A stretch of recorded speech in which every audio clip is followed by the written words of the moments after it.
They say houses take months, sometimes years, to be built. But what if one morning, a house stood where yesterday there was only empty land? No workers, no construction, no sound of hammers or drills, just a house that appeared overnight. Would you dare to step inside?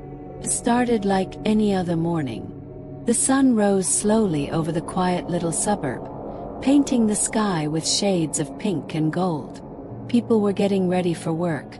Kids were waiting for the school bus. Joggers were out on their daily run. Everything seemed normal until the first person noticed it. At the far end of the street, where there had always been nothing but an empty, overgrown field, something new was standing. House. A massive two-story house with dark gray bricks, black shutters, and windows that reflected no light at all. The strangest thing. Just the day before, that patch of land had been completely empty. Every neighbor swore it. Some had even walked their dogs there the previous evening. There had been weeds, broken bottles, and dirt patches, but absolutely nothing else. And yet, overnight, a house had appeared. No hammering, no drilling, no trucks or workers.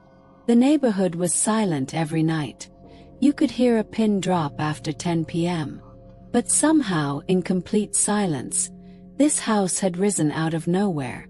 People came out of their homes, gathering at the edge of the sidewalk. They whispered to each other, confused, pointing at the structure. Did someone build this in one night? No, that's impossible. Maybe it was always here, and we just never noticed. But they had noticed. Everyone remembered the field. Children had played there. Teenagers had cut across it to take shortcuts. A man even used to park his food truck on weekends in that very spot.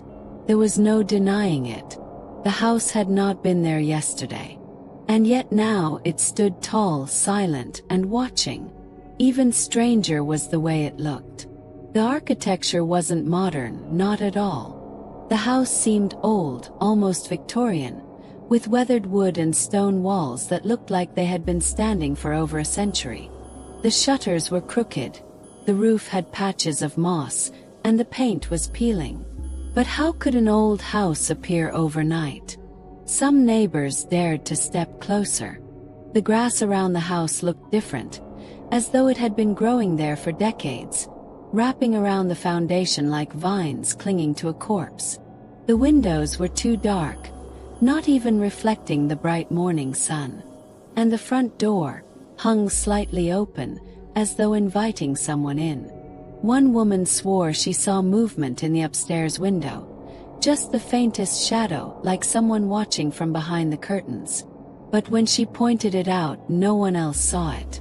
Whispers spread through the crowd. Who lives there? How did this get here? Should we call the police? But no one dared to step through the open doorway. Not yet. The house just sat there, silent and still, as if it had been waiting for someone to notice. At first, the neighbors avoided the house. They told themselves it was none of their business, that the city would deal with it, or maybe someone new had quietly moved in. But deep down, everyone felt the same thing. Something about the house was wrong. By the third day, curiosity won. A few residents decided to call the local police, not to report a crime, but simply because they wanted answers. 2 officers arrived. They stood in front of the dark, looming structure, scratching their heads. Even they admitted they'd never seen anything like it.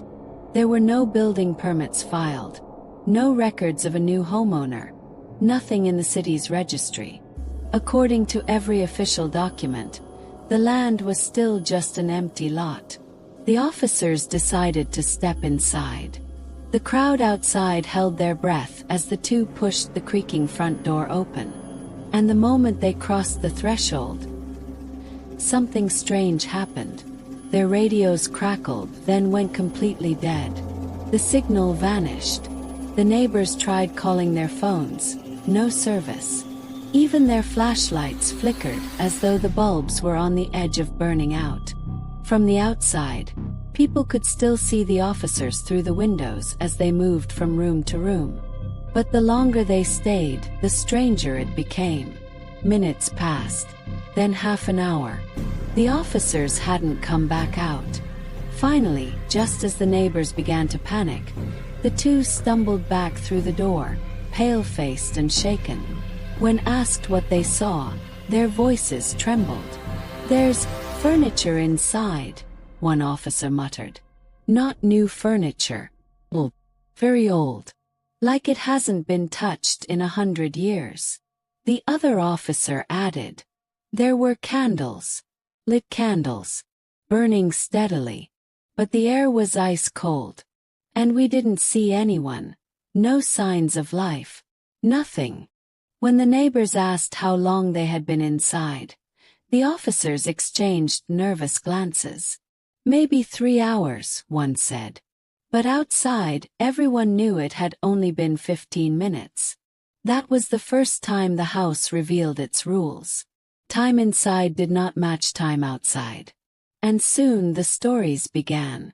Children walking home from school said they heard voices whispering their names when they passed the gate.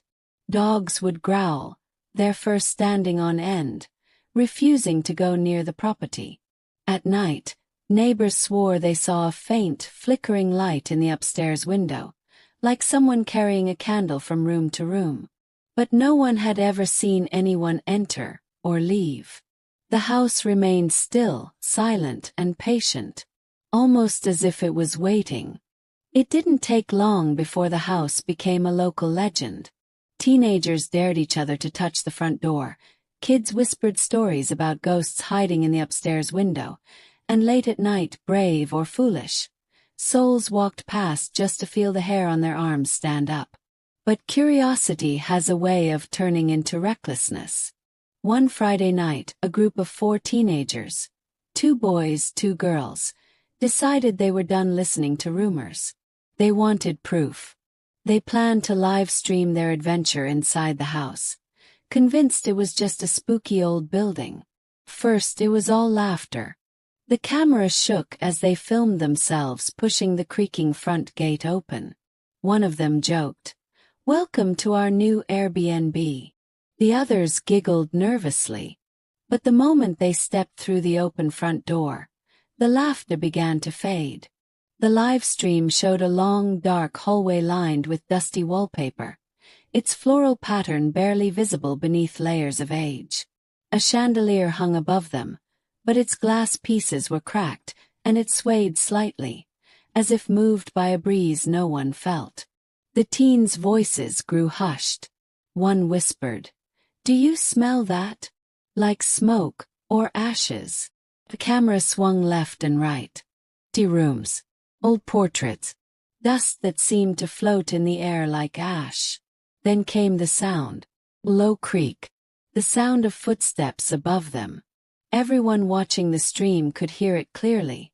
Someone moving around upstairs. But the teens insisted they were alone. They even shouted up the staircase, "Hello? Who's there?" No answer. The chat filled with viewers typing frantically, "Get out! Don't go up there." But of course they didn't listen.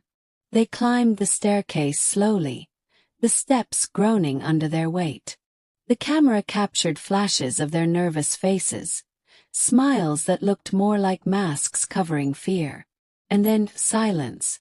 The feed didn't cut out. It didn't end. It just froze on a still frame of the upstairs hallway. For 6 long hours, thousands of viewers stared at that unmoving image. No sound. No movement. Just a dark corridor with peeling wallpaper and shadows too deep to make sense of. Finally, sometime near dawn, the screen flickered.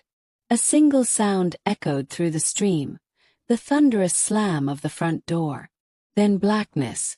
When the police arrived hours later, they found the teens' phones scattered on the floor of the entryway. But the teens themselves were gone. No footprints, no signs of a struggle, nothing. The last frame of their live stream remained etched in viewers' minds. The front door closing on its own. And for the first time, the entire neighborhood understood something horrifying. The house wasn't just watching. It was choosing. The disappearance of the 4 teenagers shook the entire town. News vans lined the street the very next morning, their cameras pointed at the silent, brooding house. Reporters whispered into their microphones, careful not to step too close. The police sealed off the property, but that didn't stop the rumors. Some said the teens had run away. Others insisted the live stream had shown the truth. The house had taken them. Detectives combed through the structure room by room. They found the scattered phones, a half-burned candle still flickering in one upstairs bedroom, and old furniture draped in dust. But no signs of the missing teens. No fingerprints. No footprints. It was as if they had been swallowed whole. That's when historians got involved. Curious locals began digging through old town records, trying to trace the land's history. What they found was more disturbing than anyone expected. According to 19th-century maps, a nearly identical house had once stood on that very same patch of land. It had belonged to the Marrow family, a wealthy couple and their 2 children. The Marrows were respected in the community, known for their lavish parties and strange obsessions with seances and the afterlife. Then, one night in 1893, the Marrow home burned to the ground. Firefighters claimed the flames spread unnaturally fast, as if the house itself wanted to be consumed. When the fire was finally out, there were no survivors. The family had vanished. Their remains were never found. The official record listed the tragedy as an accident, but local folklore told a different story. Neighbors at the time swore they still saw candlelight flickering in the ruins long after the fire. Some said they heard voices, pleading, crying, calling out for help. And then, over the years, people began to claim that the Marrow house had not truly been destroyed. It had only been waiting.